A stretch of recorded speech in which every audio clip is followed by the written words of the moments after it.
bag. You might just got the bag. Not this mommy. Let's go fishing. Oh. No, we're rolling. Rolling. Okay. Let's take the former side and down. I welcome you, our online family, to today's episode of Let's Chat. But before I go any further, just allow me to welcome my panelists and co-hosts. But I will follow protocol and introduce our lady. So today, we're two ladies, one gentleman. Kahoni Nyambe, you're welcome to today's show. Thank you, one lady literally from England. Hi guys. We do have a lady from England. She's back in Zambia. I'm black from England. Do not sue me that way. Hi guys, once again, welcome to this episode of Let's Chat. I was thinking I should go with the Indian accent, but I think it will not work for me. Should I introduce David Kalengesa with our Kopala accent? Yes, please. Ladies and gentlemen, we have a guest and co-host, David Kalengesa, joining us today all the way from the Copper Belt. Over to you, sir. Yes, sir. Thank you for the opportunity. Oh my God! I thought you said he was from the Copper Belt. What? I didn't know. Producer, you told me I'm ready to Kopala over here. I lived in Mumbai for so long. It is spicy.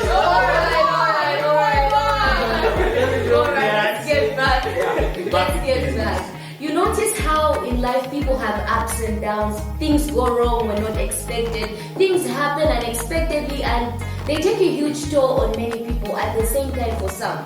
So today we're looking at an interesting topic on developing a superior attitude and mindset. Yes, life is going to beat me in the back. Yes, it's going to squeeze me. Yes, it's going to push me down. But do I have the right attitude? Do I have the right mindset to tackle that situation and rise above it? So developing a superior attitude and mindset is just telling us or bringing out who we can be when faced with a particular situation, or even when we are trying to be better at what we're doing at the particular moment. So we're just diving right into that, and I'll pass the mic on To me. Kahoni. Let me just take it from me. You wanna take it from me? Allow me to take it from Steal you. the mic. It's not stealing. I asked for it. No. Steal the But mic. anyways, I think she's brought out a very interesting topic. Yeah. Just developing a superior, not just any, but a superior attitude and mindset. And I feel this is something that's very pivotal to each and every Christian, not just Christian, because in fact, the first question I'd love to pose to both of you is what's the importance of one developing a superior attitude and mindset away from the prayers, the fasting? What's the importance of one developing a superior attitude and mindset? Well, as my lovely sister has already alluded, unfortunately or fortunately, depending on how you look at it, life is not designed to be easy. Life is designed with hurdles, it's designed with challenges. Life is designed to come at you with the hardest things ever. And unfortunately, it's not going to, go easy on you just because you don't think a certain type of way. By virtue of you being here, it's a requirement that you develop such a mindset. Otherwise, you don't want to see what life can show you. And in addition to that, yes, as we've all agreed, life is not for the it's not going to be easy, it's not going to be for the faint-hearted. Yeah. So we have no option in that case but to just step up. If one has to be weak or is going to allow life to slap you left, right, and center, trust me, you will be slapped. You will be slapped by life. But I agree. I feel there's I think our man of God several times, big shout out to him, Samovita Manji Daddy. He told on one thing. He says, for every door there's a specific key. Yeah. Christian seminar, I've forgotten the exact title, but it's regards to keys. There are certain, as you alluded to, hurdles in life that you need prayer as a key. And there are certain hurdles in life you need a superior attitude and mindset to get Are you saying prayer doesn't answer everything? Quote me, yes. I'm saying yes. Prayer doesn't answer everything. Oh my gosh, you can leave the show now. Yeah, please We're carrying you don't out. extract only that point for future references. Please quote it as a whole. But my point is, there are certain hurdles or challenges, situations that you're going to go through that prayer will not be an answer. Wow. There are certain hurdles that you're going to go through, fasting will not be an answer. There are certain hurdles that mentorship will not be an answer. There are certain hurdles only, and I say only, the superior attitude and mindset will take you. Wow. So prayer will not wait for you certain situations. very interesting. So, what does a person with a superior attitude and mindset look forward to, or how What do they look like? Yes, what do they?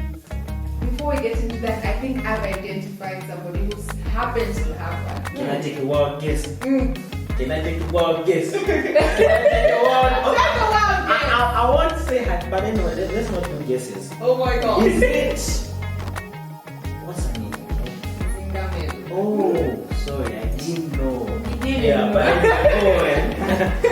yeah. Okay, so I'm gonna tell you guys a story. I read her book and For the let me tell you. 100th time, yeah. Yeah, because that book, unlike And other the woman, yeah. unlike other books and unlike other women, she doesn't have your everyday motivational story. Started from the bottom, now she's here. She doesn't have that. Like there's an actual thing she went through. You can see that this woman actually went through the fire, and you can see her attitude in her writing. You can see that this woman was a fighter at heart. This woman fought through things to get where she is. She didn't, receive it at the silver platter. You're a woman, so we're going to favor it.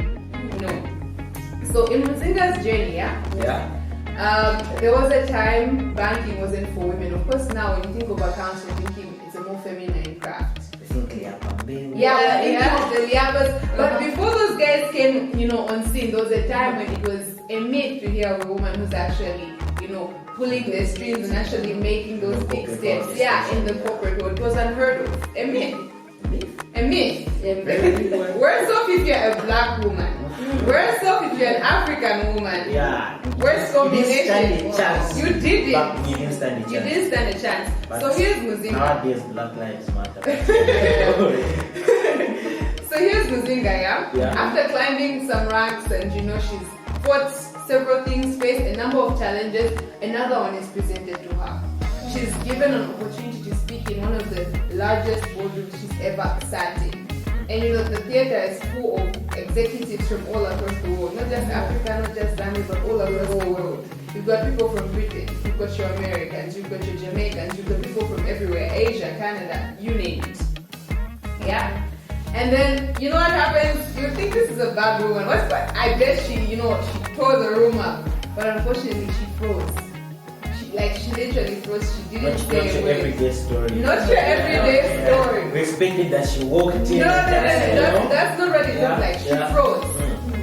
So after that meeting, people clapped, of course. She said a statement. She literally just read through her slides. No words, literally read through her PowerPoint. She was reading through. She read through. Yeah.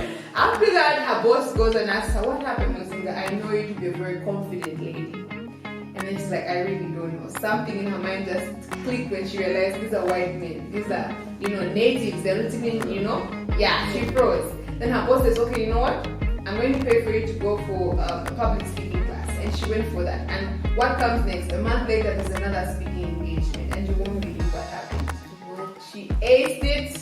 She tore her presentation up. She literally got a standing ovation. And it wasn't the time that's just for the sake of it. It was literally something to, awe at. It was something for the eyes. Trust me.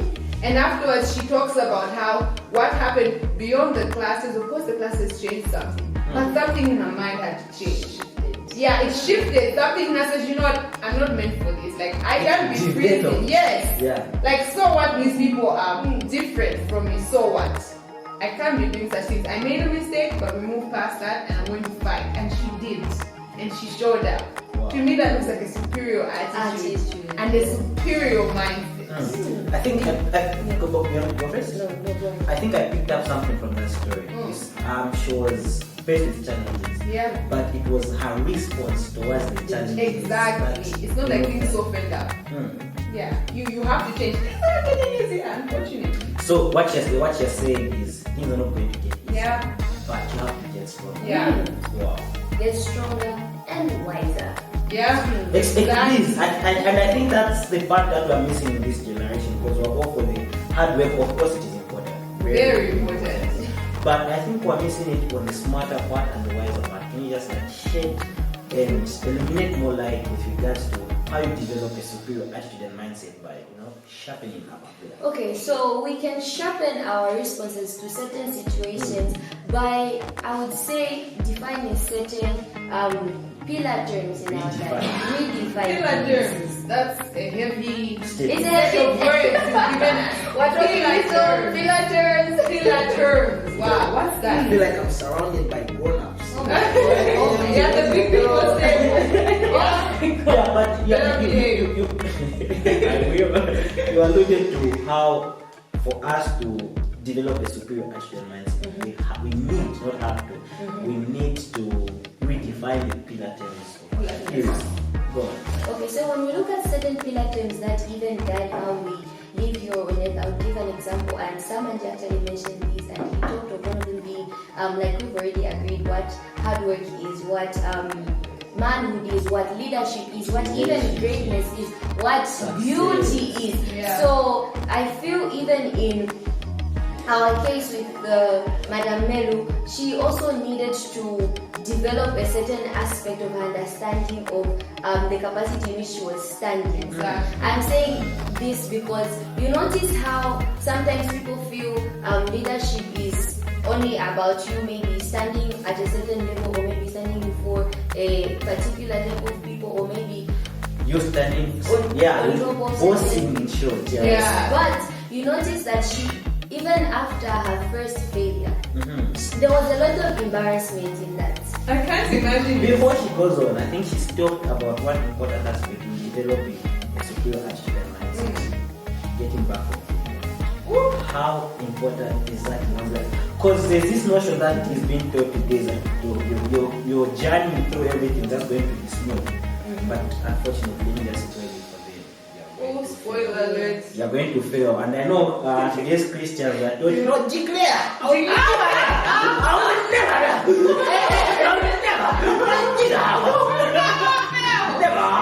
declare it. But unfortunately, you are going to fail. No, So- that's not what they do. They didn't teach us that. No. So how do you handle that? And what do you get from developing a superior attitude and mindset from failures? I think I'll pose this question to both of you. From the challenge, just as we spoke about in previous episodes, failure should never be looked at as a setback. Look at it as something to refine you, something to make you stronger, something to change your mindset. You've learned, you've gotten an experience. You've not walked away with a label, you've walked away with an experience. I think it's zigzag, like it says, I don't fail, I only gain experience. Exactly. Yeah, good. You're not the same as somebody who didn't even attempt. No, you've got experience in the game. Next time you go, you know that this could happen. You're not starting You're not from afraid level of it. zero, No. you're starting from level experience. You might Yeah. fail 1,000 times, but you got like 1,000 Experience. Of what not to do. Exactly. Wow. So failure is a beautiful thing. Every time you fail, think of it as I've been refined. Yeah, I've learned the lesson. Yeah. It's very, very important actually. And even going back to redefining the pillar terms. Yeah. Keep on going back. It's very, Yeah, very yeah. important to move away from the standards that the world has actually created. Yes, in as much So as it's we are create a looking for- standard. Yes. Who really defines Who really what you defines call these it standards? as? What if I think I define myself? Because in this life, people always tell you about how I define myself, That's my life good. is on my own terms, That's the good. world can't tell me nothing. Well, That's good, but there's a better way. there's a better way. Okay. And I feel that only applies if we initiated our own creation. Oh, See, I'm done. I'm done with this. relax. No. We need to finish. Okay. I bet you're also at the end of your seat. I think it's with regard with what she said. You say, any computer, Yeah. the best person who knows it is the manufacturer of that. Okay. That's that. So, if I was to get a phone today and set my own standards, say this is how I want to command it, it won't work in a certain way. I might set my own standards for the phone, but it won't operate in a certain way because of my own standards. But the manufacturer sets certain standards which I cannot do away from, and those are the best standards. So the same applies today. What's the initial template that you've been left with? And the initial template of the correct one is a template that God has left. Wow. What does God define as success? What does God How define does as one define the pillar terms? pillar terms? Wow. How does God define what a marriage should be? what love should be. What's leadership? What's leadership? What's confidence? Really? Is it arrogance? Yeah. No, you girls confused. What power is. Yeah, what power is? I've got attitude. That's what you girls say. I've got attitude. No, it's not attitude. You're just manners. Oh my God! Wait, I'm done. Now I'm done for real. No, yeah. But you see, we have to go back to the original template. Who really defined what we know today? Is it God? Or is the world? Yeah. Go on. You were driving us somewhere. Yeah. As we have already talked about God initiating our creation, it's the very same God that created us and gave us a template to live by. Created the same earth, that's going to give us challenges. Wow. But the only difference is that He, and we have learned, made us to be like Him. So we're going to have to dominate over certain situations, over certain occurrences, over whatever we may go through according to the power that worketh in us. I know we're talking about so many things at once, but we're looking at braving the odds by developing a superior attitude and mindset, which is all coming from the template, or rather God's original idea of our lives and how they should flow. So in that light, yeah, just sorry to cut you short, but as you said before we wrap it up, I don't know if anyone has a problem. Yeah, but before we wrap it up, what we're just basically trying to communicate is there's a key for everything. As I alluded to earlier, there's a key that we need you to pray. There's a key that, but as a Christian, one paramount thing you cannot do away with in this world is a superior, not just any attitude, a superior attitude and mindset. You know how you respond towards things. Do you see challenges as, oh, I'm down, I'm done for, or you see challenges as a point of growth? So we need to have a paradigm shift on how we're going to start viewing certain things. You know, an attitude. Attitude for me, basically, I'll try to marry to perspectives. How do you view certain things? You know, when something is posed before you, is it, wow, this is a challenge, or you see, oh, it's a point to grow. So, yeah, as a Christian, not just a Christian, as a human being, you need that superior attitude. Yeah. You know, talking about all these attitude shifts and, you know, mindset shifts as well, I'm reminded of how I've noticed something among us people who are talking like the grades, and people have been What have you noticed about me? like, oh my God, I'm talking about you on camera. Like, okay, you can. Where are my manners? Where are my manners? Ask me before exposing me. I've noticed that these guys are opportunities. Yeah, people like you know, opportunities. I've noticed that they have this tendency to do good for the sake of doing the good, because it's a good thing. They'll help you out because it's a good thing. They'll study because it's a good thing. They don't doing things, you know, to be seen by other people. They're not doing things to be accepted. They're not doing things to become popular. They're doing things for the good of it, for the experience. What you're trying to say is it that we do things not for the sake of doing, not for the sake of the result, but for the sake of doing. Exactly, and I feel like that's an attitude shift that separates inferior minds from superior minds. Because the inferior mind is always looking to compete with somebody. It's always a fight. It's always, am I doing better than Dalga? Am I being seen by this person? Am I gaining followers? But for this other person with the superior mindset, they've climbed to a higher plane and they're thinking, I'm doing this because of the good of it. I'm doing it what it's changing in me. Beautiful stuff people have up there. Yeah. So don't look at the result, rather study the process. Otherwise, I think we'll let down the wrap up things because I think she's all lady for the night. She's all lady. Oh, all lady for the night. You're going back to India. Oh my God. I will miss you. Alright, as the Zambian girl that I am, I'm just here to wrap up the show, and thank you so much for joining us. Thank you very much. Zambian girl. Goodbye. Go kiss the ball, babe. Go kiss the ball, babe.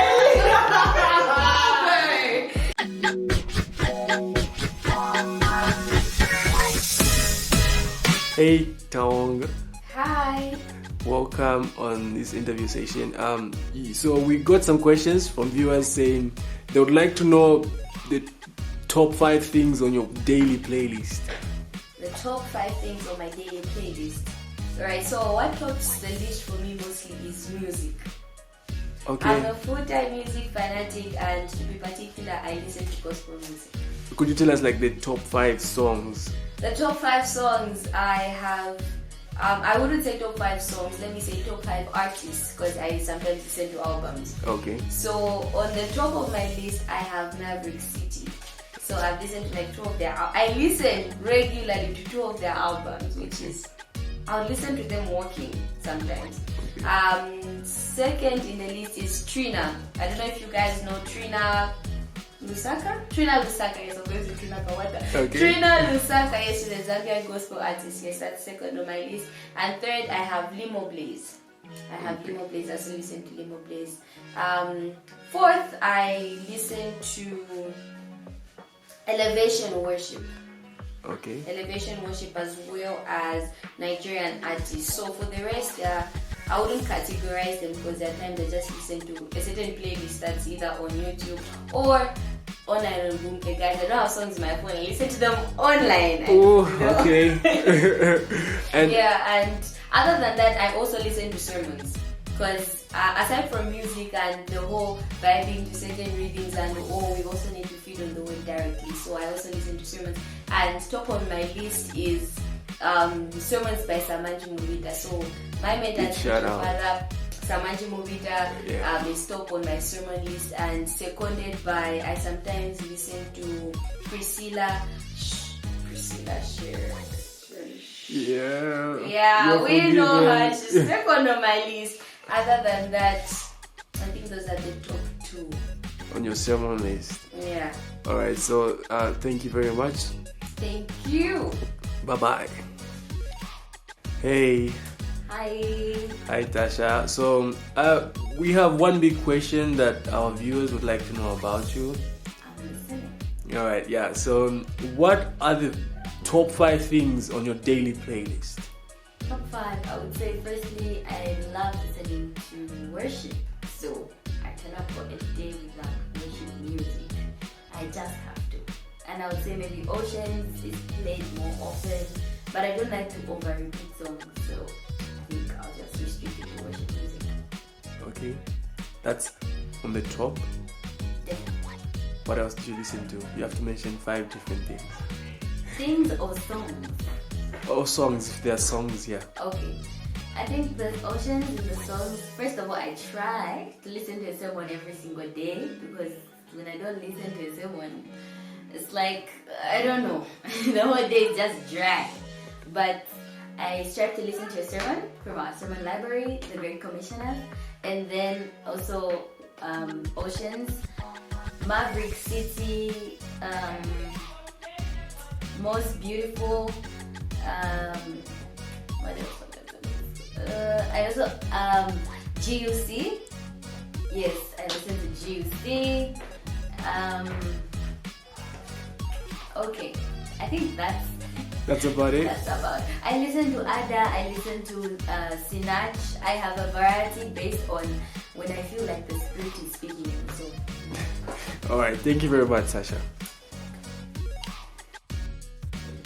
Hey. Hi, Bill. Hi, how are you? I'm good, thank you. How are you? I'm good. Okay, so quick one. The viewers, not your fans really, but they would love to find out more. I'm not fans. We hope so, but they would love to find out more on Bill and what Bill is about. So first thing that they want to find out is what's on Bill's daily playlist. My daily playlist. Okay, weekly. Like what do you usually listen to in a week? Well, of course, music. I believe everyone listens to music, but the music I listen to on a daily basis is. Take us to your first top 5 artists. Top 5 artists. Yes. Okay, number 1, Brendan Lake. Guys, you know Brendan Lake is on fire right now. But yeah, I love Brendan Lake, so I listen to his music almost on a daily basis. And then also Maverick City, Elevation Worship, Hugh Song, and as well as Phil Wickham. Okay, so you're not a local person. You don't listen to local artists. Locally, I listen to Chinesha Walia. I love that woman. Yeah. Once a month? No, like when she puts up music, I make sure to get it. It's not like Brendan Lake puts up music every week. Well, you know, it hits differently. Okay. Yeah. Apart from music, what else do you listen to? Oh, I also listen to sermons. Definitely sermons. By? I've got 2 main of God. Okay. I've got, of course, my man of God, Samanji. Big shout out to him. And as well as, actually there are 3. I listen to Miles Monroe and Apostle Joshua Selman. Wow. Yes. Koinonia. Koinonia, yeah. What else apart from Sermons? I recently got the Google podcast. Okay, so I know. A friend of mine suggested it. Is she a good friend or is it a he? She is a good friend. Nice. Yeah, and I listened to, is it Business Wars? Business was. Yeah. Okay. Okay. Apart from Business was any other podcast you listen to? No. I'm yet to get into. Apart from podcasts, sermons, and music, anything else you listen to? I listen to myself sing. Oh, are you a good singer? I try. Okay. Movies? Of course, I watch movies. What movies? But not on a daily basis. I watch movies occasionally. Okay. Yes. But the occasion comes frequently. Not as frequently. Okay. Hi, Karen. Hello. The viewers have been asking about you and they would love to find out what Karen is all about. So, Karen, would you tell us the top 5 playlists that's you daily listen to? Well, music, gospel music, Pompi, Ebo Chungu, Marizu, Sermons by Samanji Mumita, of course, but not daily, maybe 3 times a week, 4 times a week maximum. What else? You say top what? 5. So, okay, just through music. So you said for your music, just go through your artist. My artist, Pompi, Ebo Chungu, Marizu, Maverick City. My favorite is Naomi, the female artist, and who else? Nana. Yeah, shout out to Nana. And who else? Yeah, Limbo Blaze. Okay, then with sermons. With Sermons, Miles Manuel and Samanji Mumita. Samanji tops everything. Yeah. So that's about it. And anything else you subscribe to during the week? Well, mostly podcasts. I don't know why we mostly listen to Maxwell. I think it's because my sister introduced me to her, and he's good. So say for podcast, John C. Maxwell. Alright, thank you very much, Karen. Welcome. Hey, David. Hi. How are you? I'm good, thank you. How are you? I'm good. All right. So we brought you here for questions from viewers. I love you. Yeah. I love you too. The first question we have for you is, what are the top 5 things on your daily playlist? Daily playlist. Yes. Music. Sermons are not daily, but they are almost daily. So music, daily, sermons and podcasts. Podcast. Okay. Yeah. So could you give us top 3 of each? Top 3 of your music, like top 3 songs. Okay. So top 3 of my music. I love my Zambian music. Okay. I won't lie. I love a Chef 187 in there. Drumming the Chiremba, one of my favorites. I love Steve-O and my guy Pompi. I'm a man. And for control, I love Maverick City. Thank you for your honesty. All right. So top what's on your top 3 sermons? Top 3 sermons. Yeah. I only have top 2. Mubita Manji sermons all day and Miles Monroe sermons. Okay. Miles Monroe sermons. Like big shout out to Samanji. All right. And then top 3 podcasts. Top 3 podcasts. Ranking them in order. Professor Lumumba's podcast. Okay. Visit the Macquarie's podcast and the John C. Maxwell podcast, the leadership podcast to be specific. Yeah. All right. You sound so political. Yeah. In the corporate world. Not that Ramsey person I'm supposed to listen to, but John C. Maxwell is my guy. Yes. All right. Okay. Lovely that you joined us. Thank you for having me. All right. It's a wrap. Bye.